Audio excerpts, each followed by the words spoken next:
ಇವತ್ತ ನಾನು ಹುಟ್ಟಿದ ದಿನ ಐತಿ. ನನ್ನ ಹೆಂಡತಿ, ನಮ್ಮವ್ವ, ನಮ್ಮ ತಂಗಿ, ನನ್ನ 2 ಮಕ್ಕಳು ಎಲ್ಲಾರು ಕೂಡಿ ನನ್ನ ಬರ್ತ್ಡೇ ಸೆಲೆಬ್ರೇಷನ್ ಮಾಡ್ಯಾರ. ಅದಕ್ಕೆ ನಾನು ಭಾಳ ಚಲೋ ಅನ್ಸಾಕತೈತಿ. ಯಾಕಂದ್ರೆ ನಮ್ಮ ತಂಗಿನೂ ಊರ್ಲಿಂದ ಬಂದಾಳ ನನ್ನ ಬರ್ತ್ಡೇ ಸಂಬಂಧ, ನಮ್ಮವ್ನು ಊರ್ಲಿಂದ ಬಂದಾಳ ಬರ್ತ್ಡೇ ಸಂಬಂಧ. ನನ್ನ ಹೆಂಡತಿ ಮಕ್ಕಳಂತೂ ಇದ ಊರಾಗ ಇರ್ತಾರ ಮತ್ತು ಅವ್ರು ನನ್ನ ಬರ್ತ್ಡೇ ಮಾಡತ್ತಾರ. ಅದು ಗೊತ್ತಿತ್ತ ನನಗೆ. ಆದ್ರೆ ಇಂಥ ಕೇಕ್ ಮಾಡ್ತಾರಂತ ನನಗೆ ಗೊತ್ತಿರಲಿಲ್ಲ. ಎಂಥ ಕೇಕ್ ಹೇಳ್ರಿ ಇದು ಸ್ವೀಟ್ ಪೊಟ್ಯಾಟೊ ಅಂತ ಇಂಗ್ಲೀಷ್ನಾಗ ಅಂತಾರ, ಕನ್ನಡದಾಗ ಗೆಣಸ್ ಅಂತಾಳ. ಈ ಗೆಣಸನ್ನ ತಗೊಂಡು ಕೇಕ್ ರೆಡಿ ಮಾಡಿ ನನಗ ತಿನ್ಸ್ಯಾರ, ನಾನು ಅವ್ರಿಗೆ ತಿನ್ಸೀನಿ. ಭಾಳ ಖುಷಿ ಆಗೈತಿ, ಭಾಳ ಚಲೋ ಮಾಡ್ಯಾರ. ಆದ್ರೆ ಏನು ಖುಷಿ ಅಂದ್ರೆ ಒಂದು ಕೇಕ್ನ ಸೆಲೆಬ್ರೇಷನ್ ಮಾಡಿದೀವಿ, ಕೇಕನ್ನು ತಯಾರಿಸ್ತೀವಿ, ಅದನ್ನ ನಾವು ತಿಂದೀವಿ, ನಾನು ಮತ್ತು ಅವ್ರಿಗೆ ತಿಂತೀನಿ.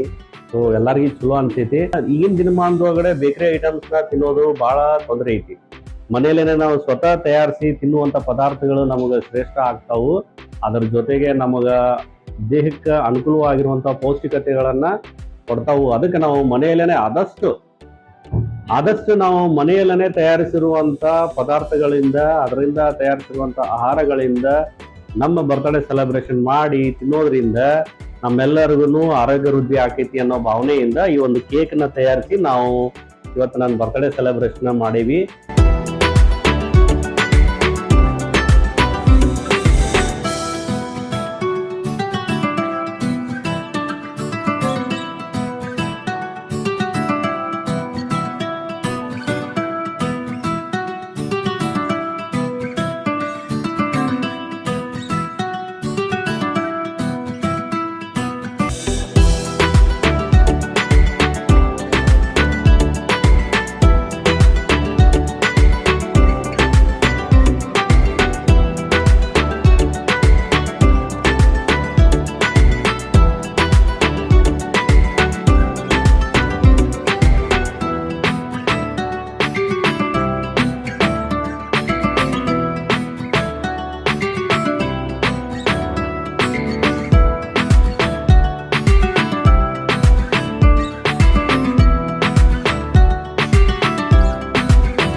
ನಿಮಗೇನಾದ್ರೂ ಈ ವಿಡಿಯೋ ಖುಷಿ ಕೊಡ್ತು, ಚಲೋ ಅನ್ನಿಸ್ತು ಅಂತಂದ್ರೆ ನನ್ನ ಯೂಟ್ಯೂಬ್ ಚಾನಲ್ನ ಸಬ್ಸ್ಕ್ರೈಬ್ ಮಾಡ್ರಿ, ಲೈಕ್ ಮಾಡ್ರಿ, ಮತ್ತು ಈ ವಿಡಿಯೋನ ಆದಷ್ಟು ಜಾಸ್ತಿ ಜನಕ್ಕೆ ಶೇರ್ ಮಾಡ್ರಿ ಅಂತ ತಮ್ಮೆಲ್ಲರಿಗೂ ಕೇಳ್ಕೊಳ್ತೀನಿ.